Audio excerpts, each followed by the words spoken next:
Some reasons why a small town pastor should do a lot of reading is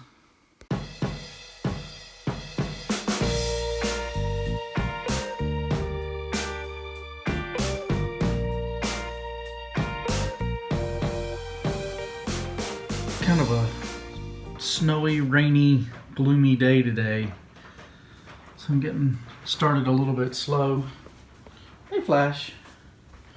Hey, kitty kitty. Yeah.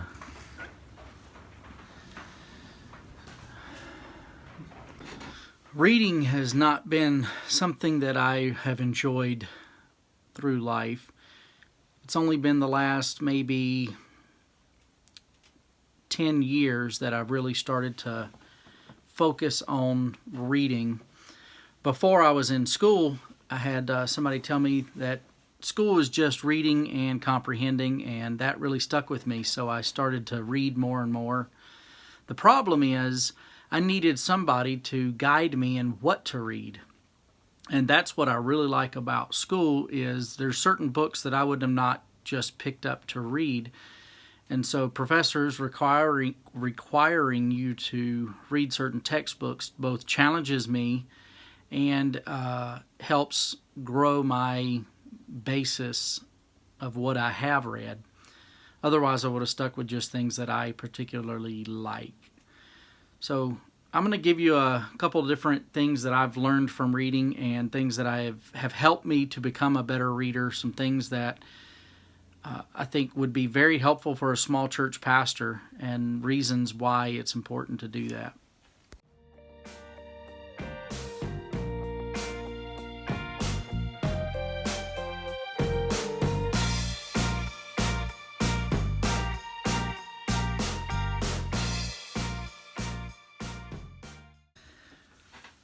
For church leadership and administration, I am reading, to begin with, Being Leaders by Malphurs. Also have another book that is just ordered, that is Church Administration.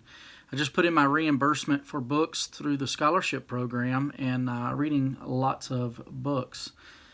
So the desire to read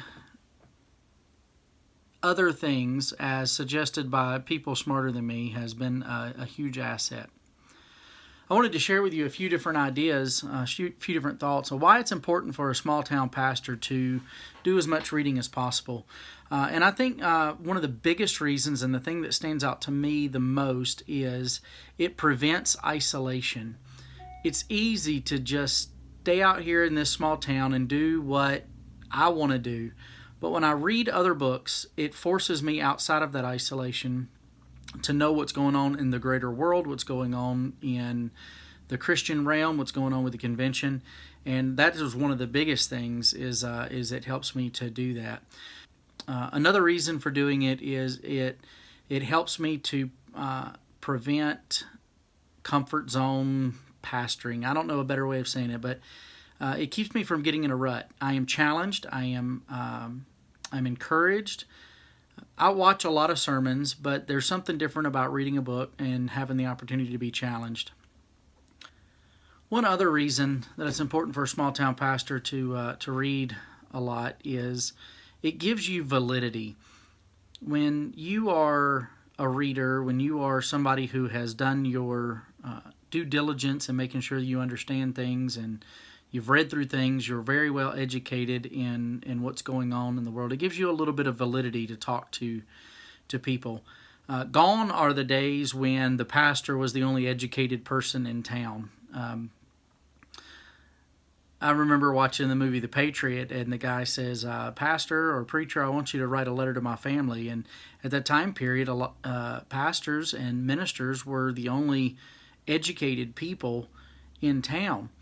Gone are those days, and other people in town have bachelor's degrees, master's degrees. We have very well educated people in our town, and so for a pastor to stay up on those things, I think brings validity to the role that you serve, but it's also a service to the people that are around you that you do stay sharp and you do want to hone your skills. In the realm of law enforcement and public service work and EMS work, we had to do continuing education. I think it's much more important for pastors to be doing continuing education than those other roles, although it's very important in those roles. Another reason that small town pastors, or any pastor for that matter, should be reading is we are wordsmiths. You use words to communicate ideas and truths, and when you read, you see how other people use that, and you can see how thoughts can be processed, and you see that in successes and in failures, when some books are good, when some books are bad.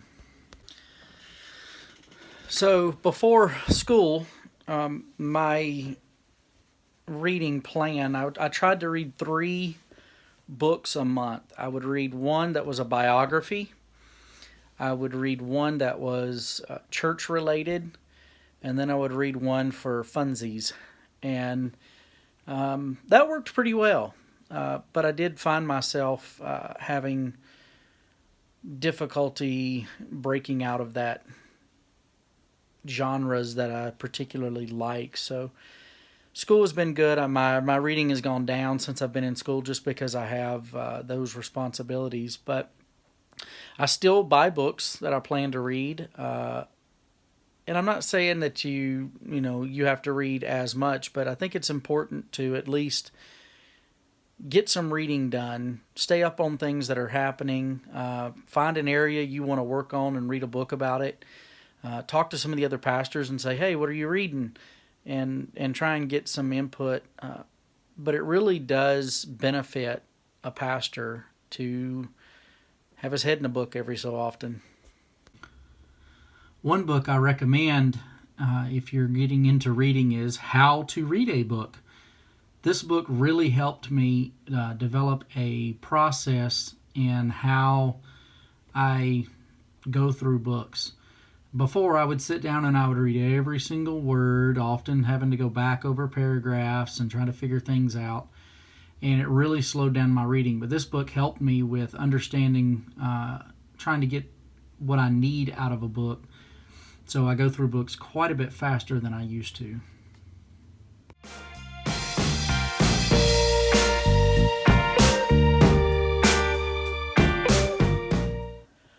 I have a wide variety of books that I have. I have quite a few that are physical copies, but I also really like my Kindle because I can order books a little bit cheaper, and I have so many at my disposal. So if I'm somewhere and I want to read a book, I can.